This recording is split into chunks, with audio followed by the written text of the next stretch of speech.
Look at your last grocery receipt, the produce section alone. Whatever that number was, it was higher than it needed to be. Not because food got expensive, because you're renting cold air to keep it alive. Your refrigerator runs every hour of every day, and a third of what it holds rots before you eat it. Your grandmother threw almost nothing away, and she did not own a second fridge. She had a hole in the ground, dark, cool, damp, and it kept her family fed through winter without a single watt of electricity.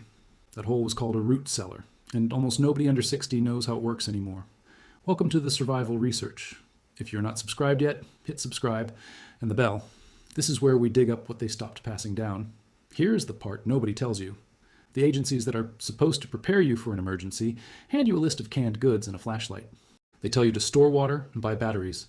They never once tell you that the ground under your feet is a free refrigerator that has worked for 10,000 years. It is not a conspiracy. It is just that there is no product to sell you when the answer is dirt and a thermometer. A new chest freezer costs you $400 and $12 a month forever. A root cellar costs you a thermometer, a hygrometer, and a weekend. Stop for a second. What I am about to walk you through is 25 methods, real ones. Each one keeps a specific food alive for months with no power, no chemicals, and almost no money.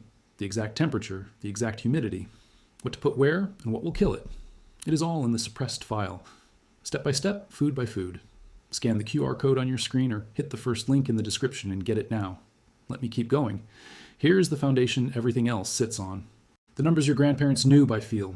Most vegetables want it cold and damp, between 32 and 40 degrees Fahrenheit, and humid.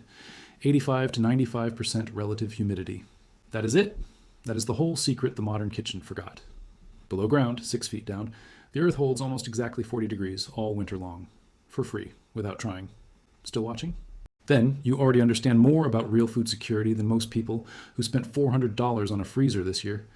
This is the knowledge the preparedness industry hopes you never find, because you cannot put a barcode on a hole in the ground.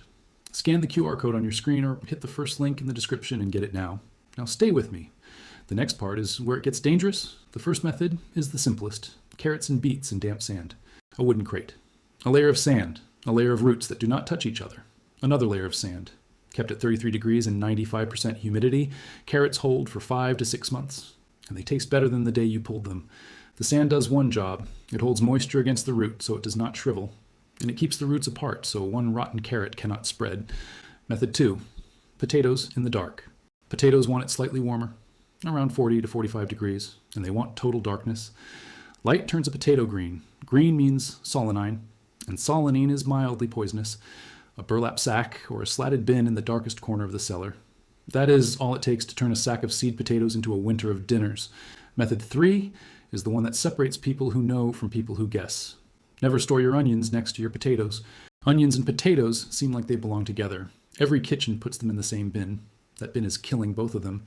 Potatoes give off moisture, and that moisture rots the onions. Onions and potatoes both give off small amounts of ethylene gas, and ethylene tells a potato to wake up and sprout. Keep them at least 3 feet apart. Onions dry and cool, potatoes humid and cooler. They are enemies, not neighbors. Method 4 uses that same gas as a weapon instead of a curse. An apple gives off a lot of ethylene. Lab studies have shown that ethylene can delay potato sprouting under controlled conditions.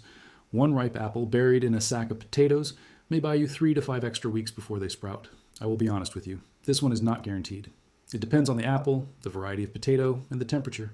But it costs you 1 apple. And 1 apple against weeks of extra storage is a bet worth making. Method 5. Onions and pantyhose. Sounds like a joke. It is not. Drop an onion into the leg of a pair of old pantyhose, tie a knot above it, drop in another, knot, repeat. Hang the whole string in a cool, dry place at 50 to 60% humidity. Air circulates around every single onion, no 2 of them touch, and a good onion stored this way holds for 6 to 8 months. Method 6. Cabbage, pulled by the root. Do not cut the cabbage. Pull the whole plant, root and all. Hang it upside down in the coldest part of the cellar, or wrap each head in newspaper and lay it in a crate. Cabbage stored near freezing holds for 3 to 4 months, and you peel off the outer leaf when you want it fresh. Method 7 is the one that feels like cheating. Apples wrapped in newspaper. Apples give off so much ethylene that they ripen everything around them, including each other. Wrap each apple in a single sheet of newspaper so they cannot pass the gas to one another. At 32 to 40 degrees, wrapped apples can hold for months, and the paper traps just enough moisture to stop them shriveling. This is the pattern under every single method. The drying, the wrapping, the spacing, the temperature, the humidity. None of it requires a machine. None of it requires power. None of it needs a single thing you cannot buy for under $5. The freezer industry sells you cold air by the month. The earth gives it away. Let me be honest about what this is and what it is not. A root cellar will not keep meat. It will not keep dairy safe. It is not a freezer, and it never was. What it keeps is roots, tubers, cabbages, apples, squash, and onions. The exact foods that carried families through every winter before electricity existed. And it has one hard limit. It needs a cold winter. In the deep south, the ground never gets cool enough, and you need a different method entirely. But for most of the country, the floor of your basement is already most of the way there. So here's the choice. You can keep paying $12 a month to a freezer that will die in 10 years, and take your food with it the moment the power goes out. Or you can learn the 25 methods that need no power at all and watch your grocery waste drop to almost nothing. Your grandmother did not have a backup generator. She had a hole in the ground and the knowledge to use it. The information was always there. They just stopped passing it down. Now you have it. If this opened your eyes, subscribe and share it with someone still throwing food away. The next file opens soon, and what is in it is even older.